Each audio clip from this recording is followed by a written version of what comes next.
السلام علیکم پیارے بچوں، 5ویں جماعت اردو کی کتاب بسم اللہ الرحمن الرحیم، سبق نمبر 15 اور وہ جیت گیا۔ یہاں سے ہم اس کی پڑھائی سٹارٹ کریں گے۔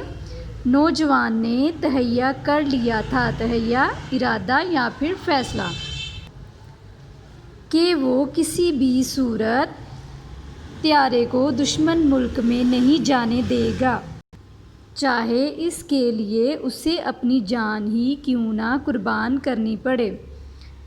ادھر طیارہ تیزی سے بھارت کی سرحد کی طرف بڑھ رہا تھا اور ادھر نوجوان اور اس کے استاد میں کشمکش جاری تھی۔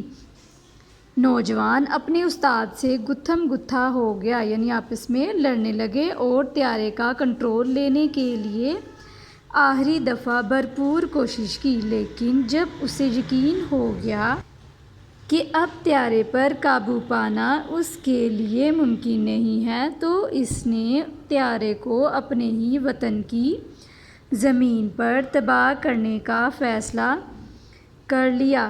اس نے پھر پوری قوت سے وہ آلہ دبا دیا جو جہاز کو تیزی سے نیچے کی طرف لے جاتا ہے۔ طیارہ پوری رفتار سے زمین کی طرف آیا اور ایک زوردار دھماکے کے ساتھ زمین سے ٹکرا کر پاش پاش ہو گیا، ٹکڑے ٹکڑے ہو گیا۔ اس طرح اس نوجوان نے وطن کے لیے جان تو قربان کر دی، لیکن وطن کا قیمتی طیارہ اور اہم راز دشمن ملک میں نہیں جانے دیے۔ کیا آپ جانتے ہیں کہ اس ذہین نوجوان کا نام کیا تھا؟ اس ذہین نوجوان پائلٹ کا نام راشد منہاس تھا۔ وہ 17 فروری 1951 کو کراچی میں پیدا ہوئے۔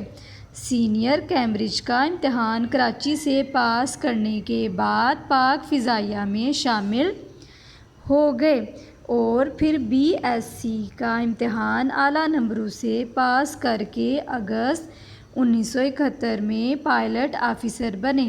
شہادت کے وقت ان کی عمر صرف 20 سال تھی۔ انہوں نے جرأت و بہادری کی ایسی مثال قائم کی جس نے پاکستانی قوم کا سر فخر سے بلند کر دیا۔ راشد منہاس کی شہادت نے یہ ثابت کر دیا کہ پاکستانی قوم کا بچہ بچہ اپنے وطن کے لیے ہر قسم کی قربانی دے سکتا ہے۔ ان کی اس بہادری کے صلے میں حکومت پاکستان نے انہیں نشان حیدر سے نوازا، جو پاکستان کا سب سے بڑا فوجی اعزاز ہے۔ آئیں مزید جانیں۔